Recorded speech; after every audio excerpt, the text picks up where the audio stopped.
সাধারণ সম্পাদক, পার্টির সম্পদ, আমাদের সেনাপতি।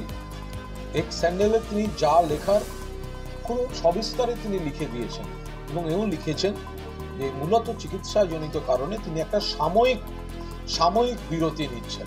ফলে এ নিয়ে অন্য কোনো আলোচনার কোনো অবকাশ আছে বলে মনে করছি না। উনি আমাদের তৃণমূল কংগ্রেসের সুপ্রিমো মমতা বন্দ্যোপাধ্যায়, তারপরেই অভিষেক বন্দ্যোপাধ্যায়, তারপর আমাদের গোটা পরিবার, তৃণমূল কংগ্রেস পরিবার। সেই পরিবারের অন্যতম সম্পদ অভিষেক বন্দ্যোপাধ্যায়। তিনি তার বিভিন্ন কর্মসূচির যে অভিজ্ঞতা, সেই অভিজ্ঞতাগুলি নিজেই এক্স হ্যান্ডেলে পোস্ট করেছেন এবং শেষে লিখেছেন যে নির্বাচন পর্ব গেল, অস্বাভাবিক পরিশ্রম মমতা বন্দ্যোপাধ্যায় এবং অভিষেক বন্দ্যোপাধ্যায় করেছেন এবং কিছু চিকিৎসাজনিত কারণে একটা সাময়িক বিরতি নিচ্ছেন।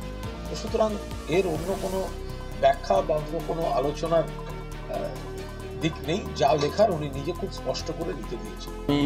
কেউ ধরুন আমারও যদি কোনো এতদিন কন্টিনিউয়াস প্রচার করলাম, আমারও যদি মনে হয় যে দুদিন আমি বেড়াতে তো আমি যাই না, আমার নিজস্ব কোনো কাজ আছে বা আমি কোথাও একটা যাবো, আমি সনাতনে বিশ্বাস করি, কোনো মন্দিরে পুজো দিতে গেলাম, উড়িষ্যাতে এতদিন পরে সরকার হয়েছে, জগন্নাথ দেবের দর্শন করতে গেলাম, সেটা তো আমি বলে যেতে পারি। উনি সোশ্যাল মাধ্যমকে এখন সবাই ব্যবহার করেন, উনি করেছেন, ওনার ওটা ব্যক্তিগত সিদ্ধান্ত। আমার এটা নিয়ে কোনো মন্তব্য করা ঠিক হবে না, আর কাল্পনিক প্রশ্নেও আমি যাব না।